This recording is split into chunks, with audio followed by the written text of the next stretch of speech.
they've changed the formula on the bread. New and improved. Well, we were quite excited. Although we liked the old one, we said, well, hey, if it's new and improved, let's go for it. So we tried toasting it, and it toasted up pretty good. I buttered it. It buttered up pretty good. But by golly, when you tried to eat it, you knew it wasn't going to digest. There was something terribly wrong with it. My wife spit hers out, and she says, it's a sponge. Well, let me just show you. Come here with me. A little piece of bread. First thing I did was I got it all wet. I wrung it out. I put it there on the, and look at it. It's still the same piece of bread. So I thought, well, maybe it takes hot water. So I got real hot water, and I really sponged it up. Whoa! It's still a piece of bread. You know, with this $90 order that we just had come in, and we found out we couldn't eat it, I thought, well, we better, you get a little ketchup spill on your countertop, don't worry about it. This sponges it right up. Whoa! You got a little dirt on your feet? No problem. You've been wearing your flip-flops? This just gets a little Ajax. It's really good. Oh, another raisin.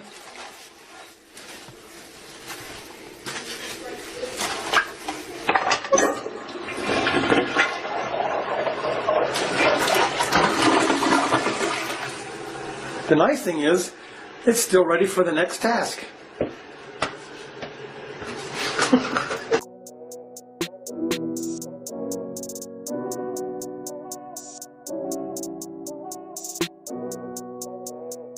Yago, bitch, you drive me crazy.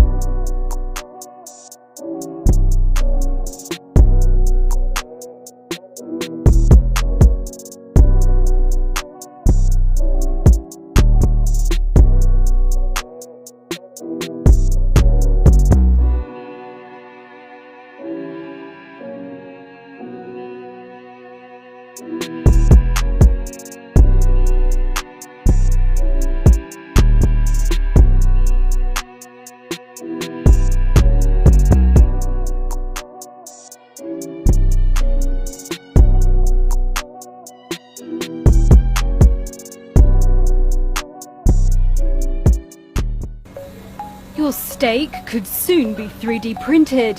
That's if you live in Europe. Israeli company Redefined Meat has struck a partnership with importer Geraldi Meats to drive European distribution of its new meat steak cuts. The startup is hoping to establish its products as an alternative to conventionally produced meat. Redefined Meat operates large-scale meat printers at its Rehovot headquarters south of Tel Aviv, as well as in a new factory in the Netherlands. Manager of the company's 3D printers project, Yaron Eshel, explains how it works.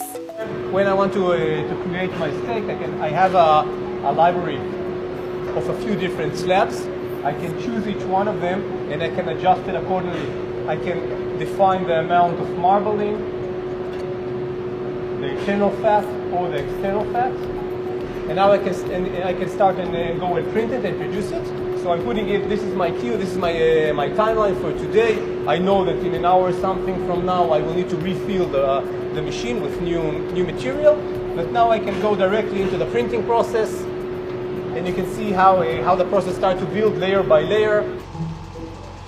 The company makes its products from ingredients including soy and pea proteins, chickpeas, beetroot, nutritional yeasts and coconut fat. Co-founder and chief executive Eshtar Ben Shitrit said Redefined Meat was launching tenderloin and strip-loin steaks. In the past 2 years, we have been working deeply on understanding meat and what makes meat so exciting. And we identified a few components that we can recreate from plants and have the same exact performance as the tissue of animal meat, giving you, with the combination of additive manufacturing, the exact feeling you experience a good steak, a good cut of meat coming from an animal without the use of the animal. Plant-based meat alternatives have become increasingly popular in recent years. Spanish startup Nova Meat is also using 3D printing technology to manufacture vegetarian steaks. But the early hype about plant-based meat alternatives has ebbed, as inflation and recession worries have driven some customers back to cheaper animal meat products. Companies such as US-based Beyond Meat have cut their sales outlooks. Redefined Meat, however, has big ambitions. Its new meat is currently available in Israel, Britain, the Netherlands and Germany. Almost 1,000 restaurants are currently paying about $40 per £2 for its steak cuts. The company plans to launch its products at restaurants and butchers in France, then in Italy, Greece and Sweden later this year, and in dozens more countries in 2023. We see a world in a decade from now that new meat or meat made from plants is a big part of the meat industry. It replaces a lot of the meat that people consume today that is bad for the environment and bad for the most of the people in the supply chain. I still believe that people will consume high quality meat forever, coming from animals, and these two industries will live side by side. Even when we will become 1%, 2%, and the industry will become 10% of the meat industry, the impact on the planet is so big that it's worthwhile to pursue it in the next decade.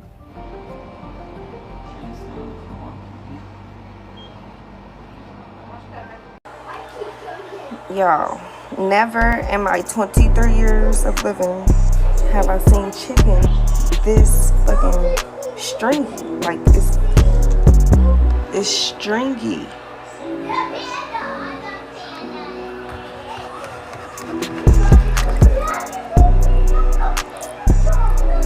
Like, what the fuck?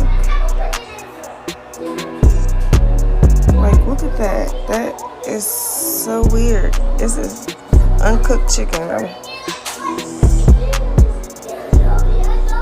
What the entire fuck? It looks so fake.